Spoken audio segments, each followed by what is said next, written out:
नमस्कार, स्वागत है आप सभी का अभय न्यूज के 2 जून बुधवार शाम के बुलेटिन में। मैं हूं आपके साथ सिमरन तिवार। चलिए देखते हैं दिन भर की कुछ प्रमुख सुर्खियां। इस बुलेटिन के प्रायोजक हैं आर के निवास बाय आर के डेवलपर्स। शानदार घर खरीदें अब अपने बजट में। महाकाल मंदिर के अगले भाग में खुदाई के दौरान मिले पूरा अवशेष 2300 साल पुरानी बस्ती के हैं। यह शुंग काल के हैं। ये बताते हैं कि मंदिर के आसपास खासी बसाहट थी। आक्रांताओं के हमले में यह बस्ती और मंदिर तोड़ दिए गए। यह खुलासा बुधवार को भोपाल से आई पुरातत्व विभाग की टीम ने किया। महाकाल मंदिर के आसपास विस्तारीकरण योजना के तहत खुदाई के दौरान अगले भाग में मंदिर के अवशेष मिले थे। तब पुरातत्व विभाग के स्थानीय कार्यालय एवं विक्रम यूनिवर्सिटी के प्राचीन इतिहास डिपार्टमेंट ने खुदाई रुकवाकर जांच की थी। टीम ने अपने स्तर पर खुदाई की थी और मिले मंदिर को 11वीं सदी का बताया था। अब इसी पर मुहर लगाने के लिए बुधवार को राज्य पुरातत्व विभाग की टीम उज्जैन पहुंची। पुरातत्व अधिकारी रमेश यादव के नेतृत्व में आई टीम ने करीब 2 घंटे तक खुदाई स्थल का मुआयना किया। इस दौरान गहराई में उतरकर पूरा अवशेषों का परीक्षण किया गया। मूर्तियों के साथ दीवारों की लेख जोख भी की गई। पुरातत्व अधिकारी रमेश यादव ने बताया कि खुदाई में मिला मंदिर 11वीं सदी का है। मंदिर के स्तंभ शिखर इसकी पुष्टि करते हैं। मंदिर में मिली प्रतिमा हरवाई की चक्की है। यह प्रतिमा उस काल में विशाल स्तंभ पर लगाई जाती थी। इस हिसाब से मंदिर काफी बड़ा रहा होगा। 13वीं सदी में इल्तुतमिश के हमले में मंदिर को तोड़ दिया गया होगा। मंदिर के दक्षिण दिशा के 9 मीटर के दायरे में बड़ी बस्ती होने के प्रमाण मिले हैं। इस तरफ दीवार मिली है, ये शंगु काल की है, यानी 2300 साल पहले उज्जैन के इतिहास को देखते हुए यह बड़ी बात नहीं है, क्योंकि यहाँ ईसा से पहले के पुरातत्व अवशेष भी मिल चुके हैं। जो निरीक्षण में अवशेष मिले हुए हैं वो एक इस सारे जो उत्तरी वाला पोर्शन है, उत्तर पोर्शन में किसी 12वीं शताब्दी के मंदिर के अवशेष हैं। जो मंदिर ध्वस्त हो गया है उसमें स्तंभ खंड हैं, शिखर के हिस्से हैं, रथभाग के हिस्से हैं और वास्तुखंड के हिस्से हैं। गणेश जी की प्रतिमा, हाँ, जो गणेश जी की नहीं है वो प्रतिमा जो चारों तरफ बनी हुई है वो भारवाही कीचक है। वो एक विशाल मंदिर के स्तंभ के ऊपर लगाई जाती थी। इससे ये स्पष्ट हो रहा है कि यहाँ पर मंदिर जो 11वीं शताब्दी में बनाया गया था वो एक विशाल मंदिर था और वो ध्वस्त हुआ है। ध्वस्त होने के जो अवशेष ऐतिहासिक जो विवरण मिलता है कि 1228 में इल्तुतमिश ने महाकाल परिसर पर आक्रमण किया था, जिसमें महाकाल मंदिर के साथ साथ सराउंडिंग के जितने भी मंदिर थे सब ध्वस्त कर दिए गए थे। संभवतः यह हो सकता है कि उसी समय ये मंदिर तोड़ा गया हो और उसके बाद काफ़ी समय तक ये एरिया बैरन रहा, इसलिए मलबे में वो अवशेष दब गए। हाँ, और भी अवशेषों में इसी कैंपस में दक्षिण की तरफ जो 4 मीटर की गहराई पे खोदा गया है उसमें हमें प्राचीन बस्ती के अवशेष मिले हैं। उसमें एक दीवार निकली है, वो शुंग काल की दीवार है और आसपास भी जो भी पूरा सामग्री भी मिली है वो भी कम से कम 2300 वर्ष पुरानी। पोस्ट कोविड इन्फेक्शन से ब्लैक फंगस के शिकार हो रहे मरीजों को प्राइवेट अस्पताल में इलाज महंगा पड़ रहा है। ऐसे में वह अब जिला अस्पताल में आ रहे हैं। इनकी संख्या बढ़ने से फंगल वार्ड फुल होने के करीब है। ऐसे में दूसरा वार्ड खोलने की तैयारी की जा रही है। कोविड संक्रमण के दौरान मरीजों को स्टेरॉइड अधिक मात्रा में देने से साइड इफेक्ट हो रहा है। इसके चलते ब्लैक फंगस, व्हाइट फंगस की बीमारी हो रही है। उज्जैन में अब तक इस बीमारी की चपेट में 100 से ज्यादा मरीज आ चुके हैं। इनका अलग अलग अस्पतालों में उपचार चल रहा है। जिला अस्पताल में भी ब्लैक फंगस के मरीजों के लिए एक अलग वार्ड बनाया गया है। 20 बेड के इस वार्ड में अब तक 16 मरीज आ चुके हैं। आर.डी. गार्डी मेडिकल कॉलेज में भी वार्ड बनाया गया है। इसमें भी 60 से ज्यादा मरीज हैं। आर.डी. गार्डी मेडिकल कॉलेज में ब्लैक फंगस के उपचार में लगने वाली दवाइयाँ और इंजेक्शन की व्यवस्था मरीजों को ही करनी पड़ रही है। यह मरीजों पर भारी पड़ रही है। एक मरीज की दवाई पर रोजाना 13,000 रुपए का खर्च आता है। इसके चलते अब इन अस्पतालों से मरीज सरकारी अस्पताल में आने लगे हैं। ऐसे ही 2 मरीज मक्सी रोड मधु ठाकुर पति अजय ठाकुर एवं देवास की भाग्यश्री पति अनोखी लाल को जिला अस्पताल में भर्ती कराया गया। मधु ठाकुर के भाई मानव सिंह तोमर ने बताया कि रोजाना 6,000 रुपए की दवाई और 7,000 रुपए के इंजेक्शन बहन को लग रहे हैं। इतनी भारी रकम खर्च करना बूते में नहीं है, इसलिए बहन को सरकारी अस्पताल में भर्ती कराया है। यहाँ इलाज मुफ्त होगा। इंजेक्शन कारण दिया, टैबलेट कारण दिए आने का, बाकी सब कुछ ठीक था वहाँ पे। बस ये बहुत कॉस्टली पड़ रहा था, बहुत महंगा पड़ रहा था, इतना आप लोग अफोर्ड नहीं कर पा रहे थे। 7,500 का एक इंजेक्शन पड़ रहा था और टैबलेट 6,000 की पर डे। फुल खर्चा उन्होंने बताया था कि समथिंग 52 या 65 इंजेक्शन लगेंगे और ये खरीदना ही पड़ेंगे अपने को। यहाँ पर शासकीय अस्पताल में आए तो क्या सुविधा है आपको यहाँ? हाँ, अभी तो हमें फ्री मिला है। फंगल वार्ड की इंचार्ज डॉक्टर अंशु वर्मा कहती हैं कि अब तक 16 मरीज आ चुके हैं। अगर मरीज बढ़ते हैं तो दूसरा वार्ड भी तैयार किया जाएगा। फिलहाल मरीजों को उचित उपचार दिया जा रहा है। अभी 16 पेशेंट हैं हमारे पास, जिसमें से 6 जो हैं वो सर्जरी हो चुकी है, 10 का है अभी जिनकी सारी जांचें कराई जा रही हैं।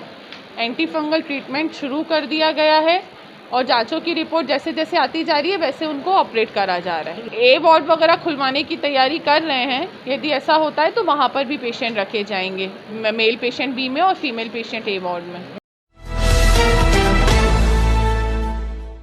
पीयूष रघुवंशी हत्याकांड के आरोपी समीर राय की हत्या स्कूटर से आए 3 आरोपियों ने की थी। इन्हें समीर की पत्नी निकिता ने गोली चलाते देखा है।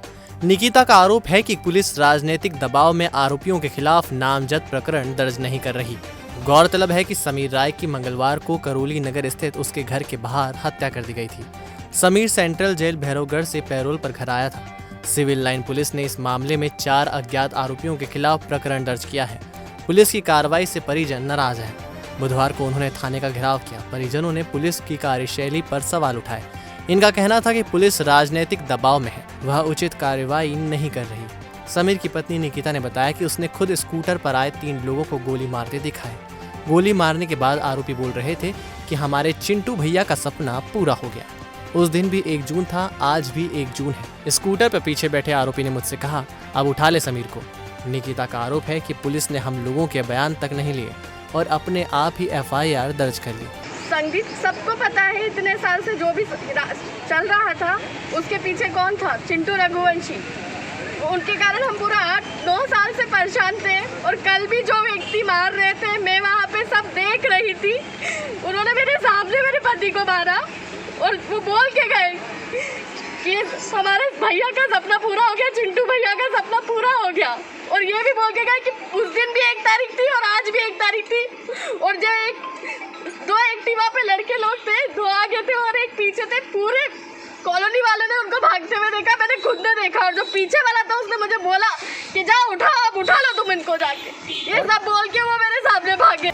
इधर इस मामले में TI संजय सिंह ने कहा कि समीर राय के परिजनों ने कार्रवाई को लेकर आरोप लगाए थे, उन्हें कागज दिखवा दिए हैं, वह संतुष्ट है। कार्रवाई निष्पक्ष चल रही है। इस मामले में 4 अज्ञात आरोपियों के खिलाफ प्रकरण दर्ज किया है। कल जो समीर राय की हत्या हुई थी उसके परिजन आज थाने पर उपस्थित आए थे। उनका ये कहना है कि सर आरोपियों की जो है शीघ्र से शीघ्र गिरफ्तारी की जाए और जो है निष्पक्ष कार्रवाई की जाए। लेकिन किंतु जब पुलिस के द्वारा उनको जो दस्तावेज और कार्रवाई दिखाई गई उससे पूरी तरीके से संतुष्ट हो गए और उनके द्वारा माना गया कि जो है पुलिस के द्वारा निष्पक्ष और सही वैधानिक कार्रवाई की जाए। FIR उनके बताए अनुसार लेख की गई है। उसमें FIR में जो है उनके द्वारा 4 अज्ञात आरोपियों को बताया गया था। उन 4 अज्ञात आरोपियों के विरुद्ध में अपराध पंजीबद्ध किया जा रहा है और प्रकरण में जो है सभी पहलुओं पर जो है विवेचना की जाएगी और विवेचना के दौरान सारे तथ्यों को खुलासा किया जाएगा। बाढ़ नियंत्रण के लिए SDRF को मिली 2 बोट का जलावतरण करने पहुंचे सांसद अनिल फिरोजिया, कैबिनेट मंत्री मोहन यादव और विधायक पारस जैन ने बुधवार को शिप्रा में नौकायान का जमकर लुत्फ उठाया। कोविड की इस विभीषिका में मंत्री तो बोट पर हाथ आजमाने से भी नहीं चुके। SDRF की उज्जैन यूनिट को मुख्यालय ने 2 नई HDPE बोट दी है। इन बोटों में हवा भरने की जरूरत नहीं है और ये पंचर भी नहीं होती। बोटों को शिप्रा नदी में उतारने के लिए नेताओं को बुलाया गया था। नेताओं ने बोट पानी में तो उतारी ही, इसकी सवारी भी खूब की। रामघाट से छोटी रपट तक चक्कर लगाए गए। कैबिनेट मंत्री मोहन यादव ने बोट भी ड्राइव की। 8 सवारी की क्षमता वाली बोट शिप्रा में बाढ़ की स्थिति में महत्वपूर्ण भूमिका निभाएगी। स्थानीय SDRF बेहतर तरीके से बाढ़ नियंत्रण करने के लिए नाविक एवं तैराक भी तैयार कर रहा है।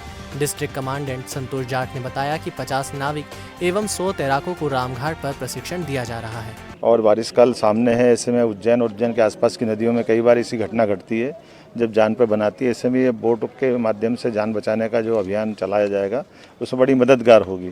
जिला प्रशासन ऐसे एडवांस में तैयारी करता, मैं माननीय मुख्यमंत्री को बधाई देना चाहूँगा जिन्होंने ये कार्यक्रम कराया। आज इसमें इसके साथ साथ बोटिंग के अलावा भी कुछ लोगों का प्रशिक्षण का, तैराकी का कार्यक्रम भी चल रहा है। और उज्जैन ये सेंटर बना है प्रदेश भर के लिए जहाँ पे अलग अलग प्रकार के होमगार्ड्स के जवान की ट्रेनिंग भी कराते हैं। मेरी अपनी ओर से अच्छा आयोजन के लिए बधाई। स्कूल शिक्षा विभाग एवं आदिम जाति कल्याण विभाग की माध्यमिक एवं उच्च माध्यमिक शिक्षा पद की पात्रता परीक्षा के चयनित शिक्षक 2 साल बाद भी नियुक्ति की प्रतीक्षा कर रहे हैं। सरकारी ढील पोल के कारण शिक्षकों की नियुक्ति अधर में लटकी है। ऐसे हालात में इन्हें ना तो सरकारी नौकरी मिल रही है और ना ही ये प्राइवेट नौकरी कर पा रहे हैं। गौरतलब है कि शिक्षा विभाग एवं आदिम जाति कल्याण विभाग ने माध्यमिक एवं उच्च माध्यमिक शिक्षकों के 30,594 पदों के लिए 2018 में ऑनलाइन पात्रता परीक्षा कराना तय किया था। लेकिन विधानसभा चुनाव होने से यह परीक्षा फरवरी-मार्च 2019 में आयोजित हुई। परीक्षा होते ही लोकसभा चुनाव की आचार संहिता लग गई और रिजल्ट जारी नहीं हुआ। प्रदर्शन, कोर्ट में रिट याचिका दायर करने के बाद 28 अगस्त 2019 को जैसे तैसे रिजल्ट जारी हुआ तो शिक्षा विभाग और आदिम जाति कल्याण विभाग ने अड़ंगा लगा दिया। इन विभागों ने बताया कि वह भर्ती का विज्ञापन एवं विषयवार पद जारी करेंगे। इस प्रक्रिया को पूरा करने में विभागों ने 4 महीने निकाल दिए। जनवरी 2020 में विज्ञापन और विषय जारी किए, फरवरी 2020 में मेरिट और वेटिंग लिस्ट जारी हुई और मार्च 2020 से दस्तावेजों के सत्यापन करना तय किया। लेकिन लॉकडाउन लगने से यह प्रोसेस जून तक बढ़ा दी गई। अभ्यर्थियों को उम्मीद थी कि जून से सत्यापन शुरू होगा, लेकिन बाद में प्रोसेस को जिले पर डालकर तारीख 1 से 3 जुलाई कर दी गई। सत्यापन प्रोसेस 4 जुलाई को रोक दी गई। चयनित शिक्षकों ने जब नियुक्ति के लिए प्रदर्शन शुरू किए तो 1 अप्रैल 2021 से सत्यापन शुरू करने के आदेश दिए गए, लेकिन इस बीच कोविड लॉकडाउन के कारण सत्यापन स्थगित कर दिया गया। अब सरकार ने आदेश दिया है जून से बचे लोगों के डॉक्यूमेंट जांचे जाएंगे, लेकिन 2 जून तक पोर्टल पर शेड्यूल ही अपडेट नहीं किया गया। ऐसे हालात में चयनित शिक्षक नियुक्ति के लिए परेशान हो रहे हैं। करीब 3 साल से नियुक्ति की बाट जो रहे चयनित एवं वेटिंग शिक्षकों ने जून महीने में ही दस्तावेज सत्यापन, मेरिट सूची, स्कूल अलॉटमेंट और नियुक्ति पत्र जारी करने की मांग की है। मध्य प्रदेश शिक्षक भर्ती 2018 में चयनित अभ्यर्थी हूँ। विगत 3 साल से हमारी जो भर्ती प्रक्रिया लंबित है, उसके चलते हम अत्यंत ही आर्थिक एवं मानसिक प्रताड़ना झेल रहे हैं, जिसके कारण हम ठेला चलाना, मेहनत मजदूरी करना, सब्जी बेचना, गोबर उठाना जैसे काम करने के लिए मजबूर है और जिस कारण हम समाज एवं रिश्तेदारों में एक हंसी का पात्र बन चुके हैं। इसलिए मामा जी से मैं अपील करना चाहती हूँ कि हमारी ये जो परेशानियाँ हैं, इसको समझते हुए आप जल्द से जल्द हमें जून माह में नियुक्ति प्रदान करें। हमारी जो 2018 में शिक्षक भर्ती परीक्षा हुई थी, उसका रिजल्ट 2019 में आने के बाद से लेकर डीवी की प्रोसेस अभी तक पूरी नहीं की गई है। रीज़न बहुत सारे हैं जिसके कारण प्रोसेस नहीं हो पाई, लेकिन मामा जी से मैं यही विनती करना चाहूँगी कि हम लोग 3 साल से सामाजिक रूप से, आर्थिक रूप से और मानसिक रूप से बहुत ज़्यादा परेशान हो चुके हैं, जिसके कारण हमें जल्द से जल्द ज्वाइनिंग देने का कृपा करें। कोरोना महामारी में सार्थक भूमिका निभाता अमलतास हॉस्पिटल। यहाँ है 550 बिस्तरों वाला सर्व सुविधा युक्त कोविड वार्ड, जिसमें 100 बेड का आईसीयू और 450 बेड ऑक्सीजन सुविधा से लैस है। अमलतास इंस्टीट्यूट ऑफ मेडिकल साइंस के संस्थापक सुरेश सिंह भदौरिया व चेयरमैन मयंक राज सिंह भदौरिया के मार्गदर्शन में हॉस्पिटल की ट्रेंड स्टाफ और अनुभवी चिकित्सकों की टीम हर पल मरीजों की सेवा के लिए तैयार रहती है। ये पहला ऐसा हॉस्पिटल है जहां का एक भी स्टाफ संक्रमित नहीं हुआ।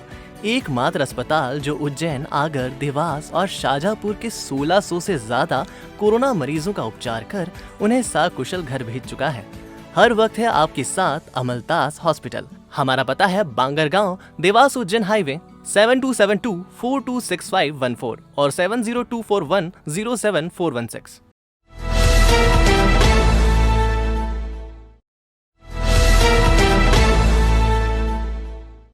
शराब माफिया के खिलाफ चलाए जा रहे अभियान के तहत करेड़ी के कंजर डेरे से पुलिस ने 60 लीटर कच्ची शराब जब्त की है। माफिया पुलिस को देख भाग निकला। पुलिस मुखबिर से मिली सूचना के बाद दबिश डालने पहुंची थी। मौके से एक मोटरसाइकिल एवं 3 केन में भरी शराब जब्त की है। शराब को नष्ट करा दिया है। आज करेड़ी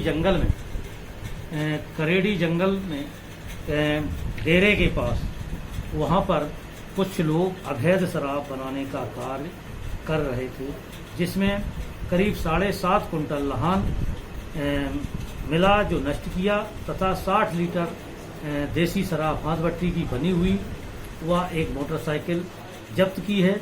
आरोपी मौके का फायदा उठाकर भाग गए, जिनके विरुद्ध 34(2) आबकारी एक्ट के विरुद्ध कार्रवाई की जा रही है।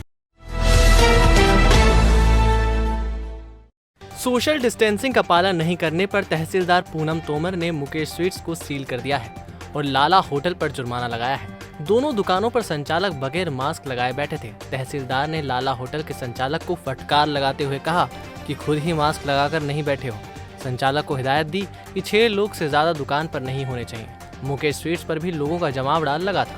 संचालक पर 5,000 का जुर्माना लगाया और दुकान भी सील कर दी। यहाँ पर जो हम लोग आए थे तब यहाँ पर 20-25 लोगों को जो है वो कचौरी समोसे खा रहे थे, ना कोविड के नियमों का कुछ पालन हो रहा था, तो इसके लिए जो है ये दुकान जो है सील की गई है और इनके ऊपर 188 की FIR दी गई है।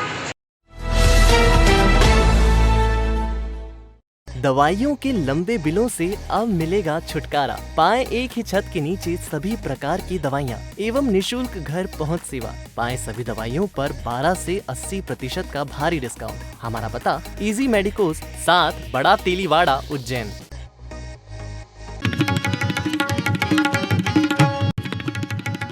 कोविड का संक्रमण रोकने के लिए प्रशासन दुकानों पर लाल हरे स्टिकर चिपकाएगा। हरा स्टिकर उन दुकानों पर लगेगा जिसके संचालक एवं कर्मचारियों का वैक्सीनेशन 100% हो चुका होगा।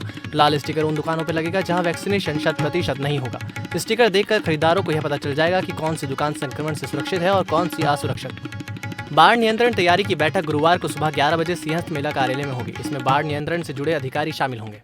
उज्जैन शहर के 5 वैक्सीनेशन सेंटर की जगह बदल दी गई है। 45+ वालों का औदिच्य ब्राह्मण समाज धर्मशाला का सेंटर अब कालिदास अकादमी में रहेगा। 18 से 44 एज ग्रुप का police line community hall team 1 का सेंटर अब आनंद भवन और टीम 2 का सेंटर पुलिस लाइन अस्पताल रहेगा। कमरी मार्ग के तैयबी स्कूल का सेंटर अब शासकीय माध्यमिक विद्यालय पटेल नगर और सामाजिक न्याय परिसर के लोक सेवा केंद्र का सेंटर अब डॉक्टर अंबेडकर पुस्तकालय एवं शोध संस्थान में रहेगा। कलेक्टर आशीष सिंह ने बुधवार को एसडीएम के प्रभार चेंज किए। कल्याणी पांडे एसडीएम कोठी महल बनाई गई है। संजीव साहू को उज्जैन में एसडीएम रेवेन्यू बनाया गया है। गोविंद दुबे अब एसडीएम घटिया रहेंगे। उन्हें कोठी महल के प्रभार से मुक्त किया है।